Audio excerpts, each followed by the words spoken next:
Captain Lee Junho pressed his face against the observation window of the defiant dawn. As they drifted through the Kepler 442 system, the stars looked wrong somehow, too quiet, too empty. He had been exploring space for 15 years, but this felt different. This felt like flying through a graveyard. "Still nothing, Captain?" Parkmina called from her station. She'd been trying to contact the Zilani civilization for 3 straight days. Her voice was getting hoarse from repeating the same greeting over and over into the void. No response on any frequency. Junho rubbed his tired eyes. The Zilani. We're supposed to be here. Earth's long-range sensors had been picking up their signals for decades. Music, art, transmissions, even what seemed like their version of television shows. A living, breathing culture that spanned 3 planets in this system. Now there was nothing but silence. "Captain, I'm getting something," Kim Do-yan said from the navigation console. His young face was pale in the blue glow of his screens. "Dit." Coming from the 3rd planet, some kind of automated broadcast. "Put it through," Junho ordered. The voice that filled the bridge was mechanical, lifeless. It spoke in perfect galactic standard, the trade language that most civilizations used for communication between species. "The harvester comes. We surrender our worlds. We lower our flags. The harvester comes. We surrender our worlds. We lower our flags." The message repeated without end. Junho felt something cold crawl up his spine. He looked around at his crew. Communications officer Parkmina had gone white. Navigator Kim Do-yan was staring at his console like it might explode. Even Chief Engineer Oh-sunhae, who usually found something to complain about, was completely quiet. "How long has this been?" "Broadcasting?" Junho asked. Do-yan checked his readings. Based on the signal degradation, maybe 50 years. It's been going non-stop for 50 years. 50 years of the same message, over and over. Junho tried to imagine a civilization so broken that they would set up a beacon to announce their surrender and then just disappear. What could be so terrible that an entire species would choose to vanish rather than fight? Weeks searching the Zilani worlds, they found cities, but they were empty. Not destroyed, just abandoned. Personal belongings still sat on tables. Vehicles were parked in neat rows. It looked like everyone had simply walked away from their lives. At the same moment, it's like they were told to leave and they just did, Mina said as they explored the largest city. No signs of struggle, no damage. They just gave up everything they had ever built. From Kepler 442, they jumped to the Korathi system. The Korathi had been a military empire that controlled 12 star systems. Their warships were legendary. Throughout the galaxy, Junho expected to find battle damage, debris fields, some sign of a great war. Instead, they found the same thing. Empty worlds, silent cities, and always somewhere on each planet the same automated message. The harvester comes. We surrender our worlds. We lower our flags. The pattern repeated everywhere they went. The Technological Nexus Collective, who had built artificial minds that could think faster than any biological brain, had surrendered without firing a shot. The Drakmori, who had spent 1,000 years conquering their neighboring systems through pure aggression, had simply laid down their weapons when this harvester arrived. Each species they found told the same story. The survivors, the few who remained on distant colonies or trading stations, spoke in whispers about an enemy that could not be fought. They described ships the size of moons, weapons that could crack planets, and a presence so overwhelming that entire civilizations chose surrender over resistance. They came to our homeworld, an old Korathi trader told them at a remote station. His warrior species was supposed to fear nothing, but his hands shook as he spoke. One ship, just one, destroyed our most powerful fleet in minutes. After that, what choice did we have? You could have fought, Junho said. The alien looked at him like he had suggested jumping into a star. Fight, Captain. You don't understand. The harvester doesn't just kill you. It makes you understand how small you are, how pointless resistance would be. We saw what happened to the Vexai when they tried to fight. Their entire species was erased. Not just killed, erased. They had never existed at all. As the weeks passed and they visited system after system, a terrible truth became clear. Humanity was alone. They were the only species in known space that had never encountered this harvester. Every other civilization had faced it, fought it, dumbed and chosen to surrender rather than be destroyed. On the long journey back to Earth, Kunho stood in his quarters, staring out at the stars. Each point of light represented worlds that had given up hope, civilizations that had decided survival was more important than freedom, species that had chosen to exist rather than truly live. Sir Mina said from his doorway. She had been quiet for days, processing what they had seen. What if we're the only ones who've never faced this thing? What Ho thought about humanity's history, the wars they had fought among themselves, the times they had chosen to die rather than surrender. He thought about the Battle of Thermopylae, where 300 Spartans faced impossible odds. He thought about the defenders of the Alamo, who knew they would die but fought anyway. Thought about every human who had ever looked at overwhelming force and said no. They're about to find out what makes humanity different, he said. Outside his window, the stars waited. Somewhere among them, an ancient enemy was coming. But for the first time in millennia, it would face a species that had never learned how to surrender. Admiral Park. Suman sat at the head of the long table in Earth's Global Defense Council chamber. The room was packed with military leaders, scientists, and politicians from every nation on Earth. Outside the windows, she could see the lights of Geneva stretching into the distance.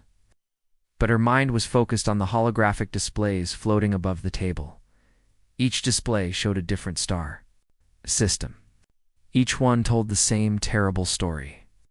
The reports are coming in from all our exploration fleets, said Colonel Hanjiho, standing beside a massive star map. Captain Lee Junho's mission to the Kepler systems, Commander Kim Tae-young's expedition to the Outer Rim, Lieutenant Colonel Bae Suzi's deep space reconnaissance. They all found the same thing. Suman watched as red markers appeared on the map, one by one. Each red dot represented a civilization that had surrendered to something called the Harvester. There were hundreds of them. "Show me the Kathai report," she said. The hologram changed to show a recording from one of their exploration ships. A tall, thin alien with silver skin sat in what looked like a prison cell. His large eyes were filled with something Suman had never seen before in a sentient being, complete hopelessness. "My people were masters of energy," the alien said in broken galactic standard. Could bend light itself, control the power of stars. When the Harvester came, we thought we could fight. We were wrong. The alien's voice became quieter. "They sent one ship against our entire fleet. One ship, Admiral. It moved through our energy weapons like they were nothing. Our most powerful attacks bounced off its hull like raindrops. In 10 minutes, half our fleet was gone. In 20 minutes, all of it." Sumin felt a chill run down her spine. The Kathai were supposed to be incredibly advanced. Human scientists had been studying their energy manipulation techniques for years, trying to understand how they did it. "What about the Nexus Collective?" asked Dr. Yoon Chae-young, Earth's leading expert on artificial intelligence. Colonel Jiho switched to another recording. This time, the speaker wasn't even organic. It was a mechanical being, all silver metal and glowing blue lights. When it spoke, its voice was perfectly calm and logical. "We calculated the probability of successful resistance," the machine said. "After analyzing the Harvester's capabilities, we determined that fighting would result in total extinction. The logical choice was surrender. We gave them 70% of our worlds, kept 30%. This was acceptable." "Acceptable?"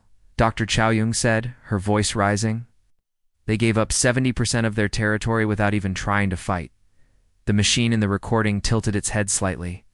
"Fighting would have resulted in 0% survival. 30% is greater than 0%. Sumain rubbed her forehead. She was getting a headache. "What about the Drukmori? They're supposed to be warriors." This recording was different. The Drukmori was a large reptilian creature with scars covering his scaled hide. His species had conquered dozens of star systems through pure military might. They lived for battle. But when this warrior spoke about the Harvester, his voice shook.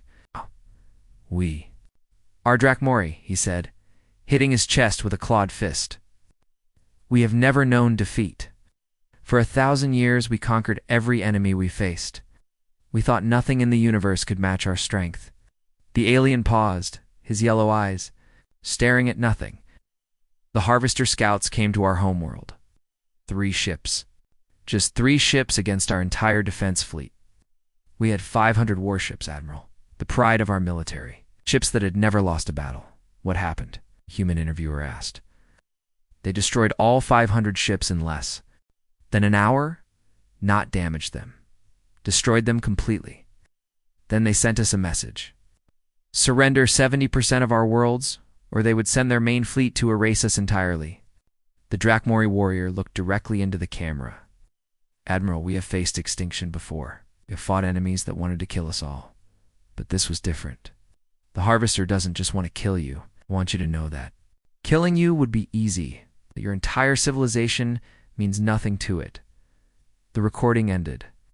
The room was completely quiet. General Lee Minho, the head of Earth's space forces, was the first to speak. "How many species have fought back? How many have actually resisted this thing?" Colonel Jiho checked his datapad. "In the past 10,000 years, none, sir. Every species that encountered the Harvester chose surrender over extinction. Every single one." "What about before that?" asked Dr. Yoon. "There are records of 3 species that tried to fight. The Zephyrians, the Altarian Empire, and something called the Iron Brotherhood. All 3 civilizations were completely destroyed, not just defeated, completely erased from existence. No survivors, no colonies, no trace that they had ever existed." President Kim Young-ho, Earth's civilian leader, leaned forward. "So our choices are surrender 70% of human space or face total extinction." "That appears to be correct," Sir Jiho replied. The room erupted in arguments. Some voices called for immediate military preparation. Others demanded negotiations with the Harvester before it even arrived. A few suggested evacuating Earth entirely and hiding in deep space. Admiral Sumen listened to it all, but her mind was elsewhere. She was thinking about human history, about all the times her species had faced impossible odds and chosen to fight anyway. She thought about the defenders of the Warsaw Ghetto, who fought Nazi tanks with handmade weapons. She thought about the Korean War, where outnumbered UN forces held their ground against massive Chinese attacks. She thought about every human who had ever looked death in the face and refused to bow. She stood up, and the room gradually fell silent. "The reports say that no one has resisted the Harvester in 10,000 years, she said. "But there's something these reports don't mention. Something that makes humanity different from every other species in the galaxy." She looked around the room at the faces staring back at her. "We're the only species that has never learned when to quit." Captain Song Hajin was drinking her morning coffee when the alarms started screaming throughout Tau Ceti Station. She ran to the bridge of her command ship, the Soul's Fire still wearing her sleeping clothes. Through the main view screen, she could see something that made her blood freeze. 30 ships were coming out of hyperspace. But these weren't like any ships she had ever seen before. They were massive, dark things that seemed to bend light around them. Each one was easily 3 times the size of her largest vessel. Strange energy patterns danced across their hulls like living lightning. "Captain," shouted her communications officer, Park Jisoo, "we're getting a transmission on all frequencies." The voice that filled the bridge was cold and mechanical, but it spoke in perfect Korean. Every word was pronounced correctly, as if the speaker had studied human language for years. "Primitive species," the voice said. "You will surrender 70% of your worlds to serve the Harvester's glory. Your resistance is pointless. Your technology is laughable. Comply or join the extinct races who foolishly chose to fight." Looked around her bridge at the faces of her crew. Her tactical officer, Lee Min-jae, was only 25 years old. He had been born on Mars and had never even seen Earth. Her pilot, Kong Soo-jung, was barely old enough to drink alcohol legally. These were kids who had grown up hearing stories. about humanity's expansion into space, about the colonies they had built with their own hands. None of them had ever lived in a world where humanity bowed to anyone. Captain Minjay said quietly, his hand moving toward the weapons controls. Orders. Haijin thought about all the reports she had read, all the species that had surrendered without even trying to fight. The Cathai who could manipulate energy itself, giving up after one battle. The mighty Drakmori warriors, laying down their weapons when they saw the Harvester's power. But those weren't humans. She opened a channel on all frequencies, making sure her voice would reach not just the Harvester's ships, but every listening post in the system. Every human colony within 50 light-years would hear what she said next. "This is Captain Song Haijin of the Human Colonial Fleet," she said. Her voice was steady and calm. "We have a message for the Harvester. Come and try to take them." Happened next would be talked about across the galaxy for centuries. The Harvester Scouts used two species that surrendered after seeing their power, weren't prepared for an enemy that actually intended to fight. They moved forward in their standard formation, the same one they had used to intimidate 1,000 civilizations. But humans had been fighting each other for thousands of years.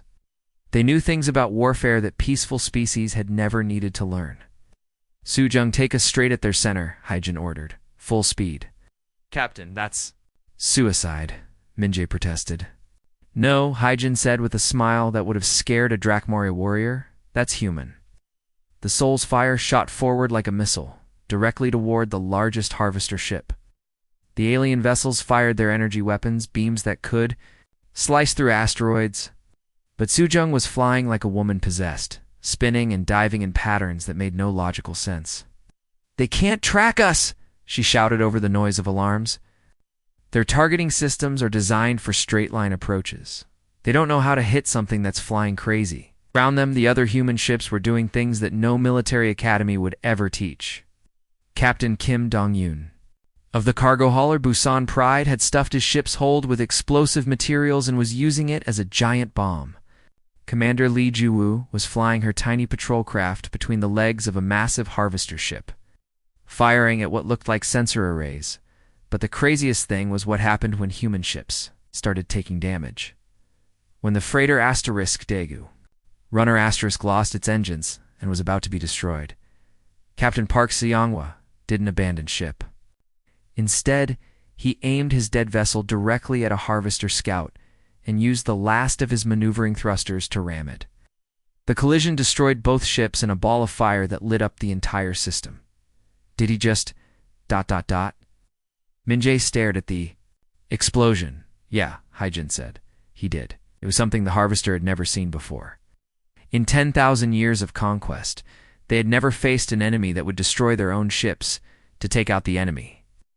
It didn't make logical sense. It was wasteful. It was inefficient. It was human.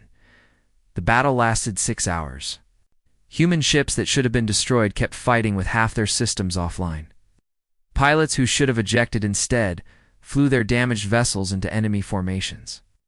Crews that should have surrendered instead found new ways to hurt the enemy even as their own ships were dying. When it was over, 28 of the 30 Harvester Scouts were drifting wreckage. The remaining 2 were limping away toward deep space, their hulls cracked in bleeding atmosphere. Haijin stood on her bridge, looking out at the debris field where so many of her people had died. They had lost 8 ships and 300 crew members, but they had one, Captain Jisoo said from her station. "I'm picking up transmissions from across the galaxy. Every species is talking about what happened here." "What are they saying?" Haijin asked. Jisoo listened to her headphones for a moment, then looked up with wide eyes. "They're saying the humans fought back, Captain. They're saying that for the first time in 10,000 years, someone made the Harvester bleed."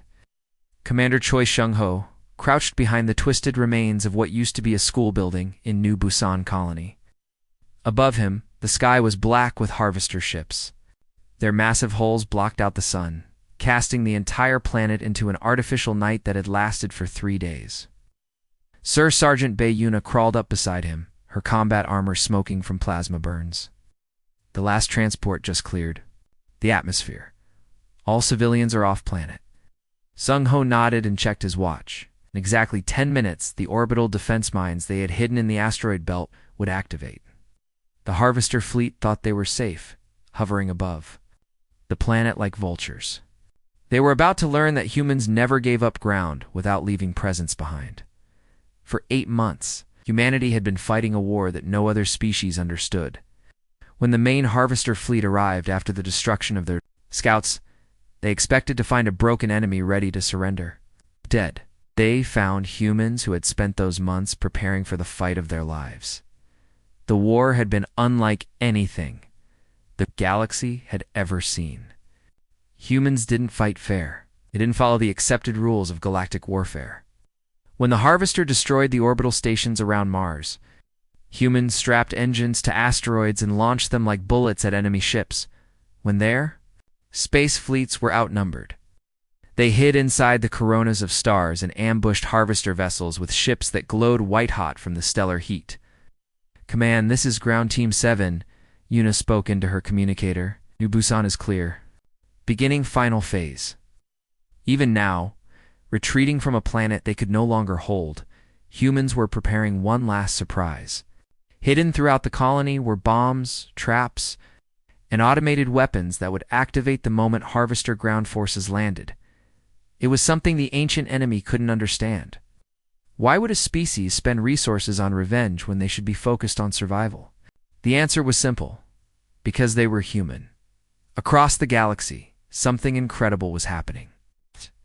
For the first time in 10,000 years, other species were starting to remember what it felt like to fight back. On the Karathi homeworld, war leader Thekvar stood in an ancient armory that hadn't been opened since his people's surrender 50 years ago. Dust-covered weapons that had once conquered star systems. His claws traced the familiar weight of a plasma rifle he thought he would never hold again. "The humans are still fighting," his aide reported.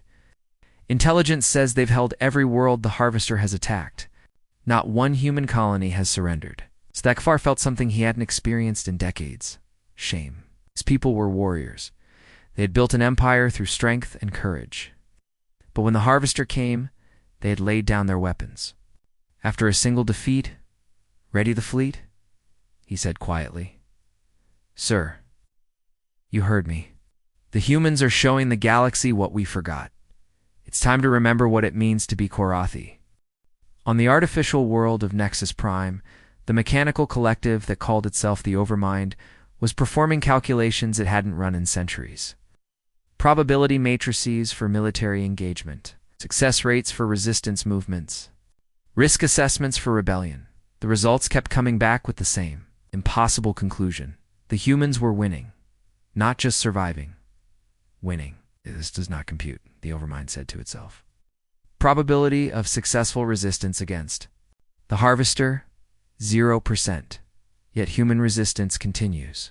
A new calculation began running in its quantum processors. What if the probability assessments had been wrong? What if surrender hadn't been the logical choice after all?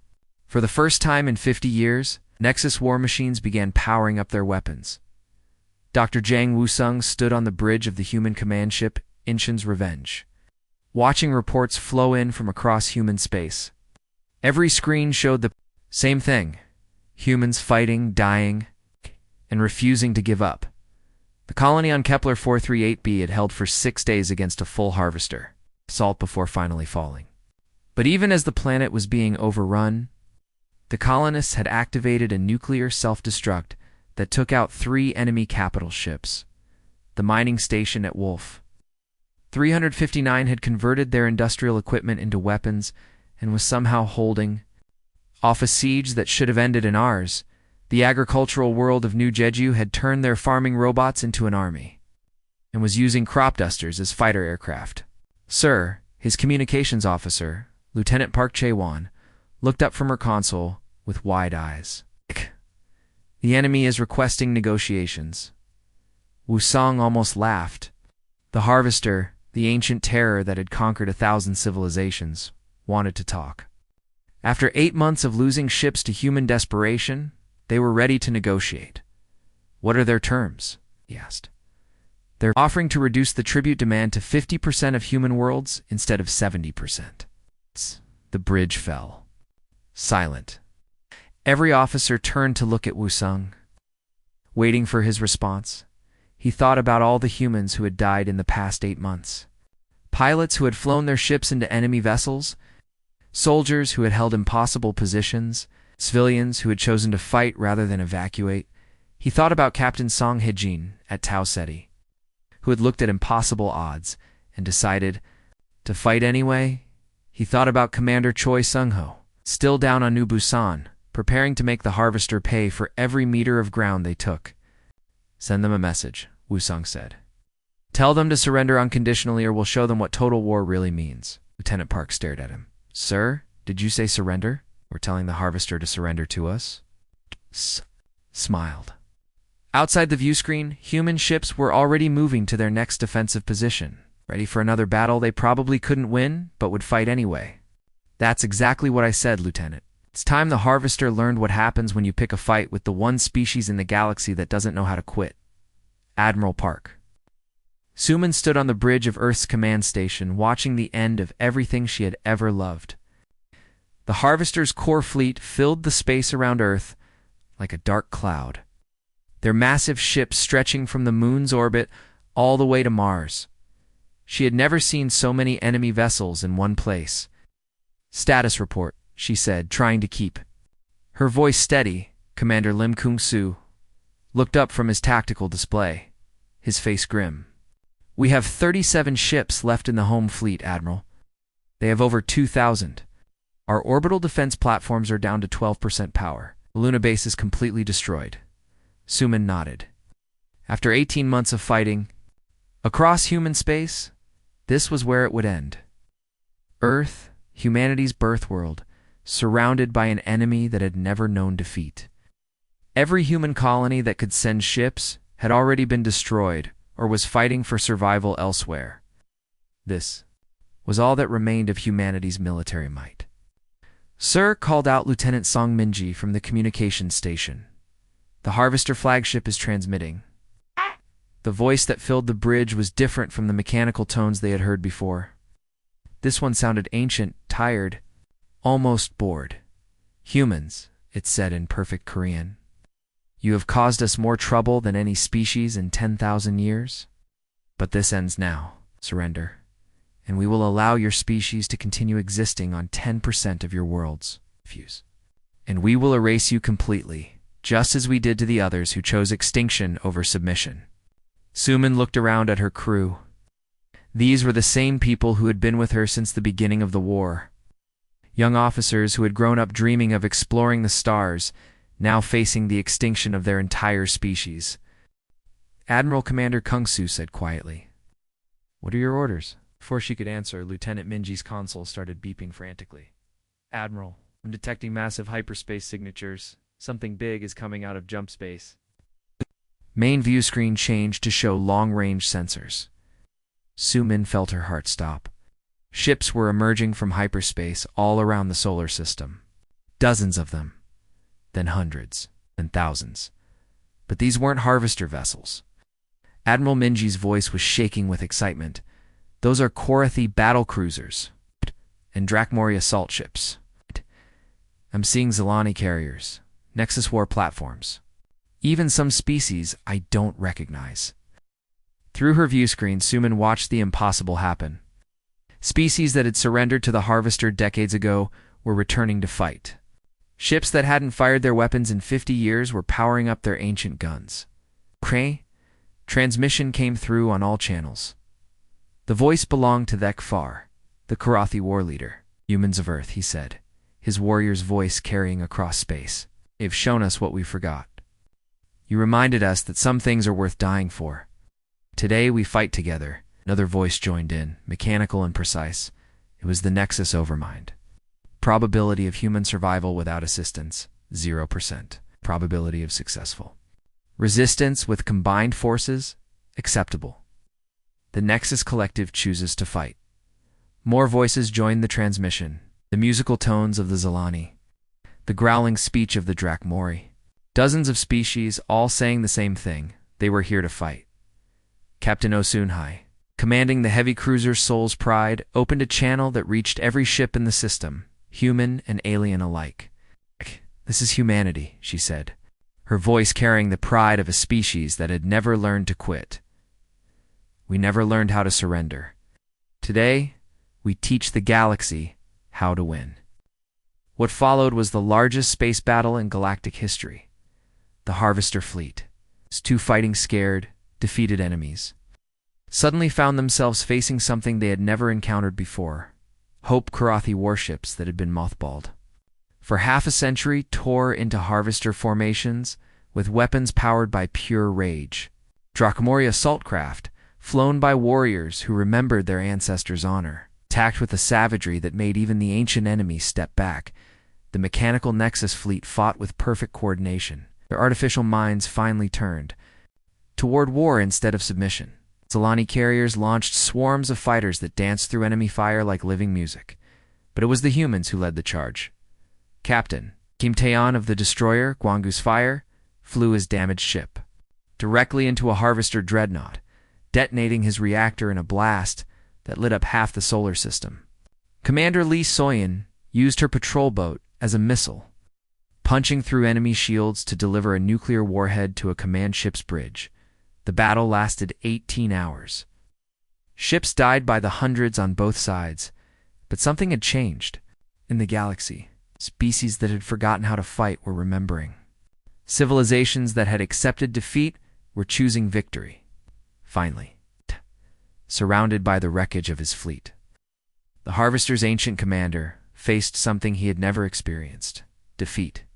His massive flagship, a moon-sized vessel that had terrorized the galaxy for millennia, exploded in brilliant silence. The shockwave reached Earth minutes later, rattling windows and shaking buildings. But to every human who saw it, it looked like the most beautiful sunrise in history. Commander Park Mina stood on Earth's surface in Seoul, looking up at the sky, where ships from 1,000 worlds were flying in formation. Each one carried the flag of its species, raised high against the stars. The war was over. The Harvester was defeated. And humanity had taught the galaxy the most important lesson in the universe. Sometimes, when someone tells you to lower your flag, the only right answer is to raise your gun instead. Above her, the stars shined brighter than they had in 10,000 years. The galaxy was free again, and it would never forget who had shown them the way home.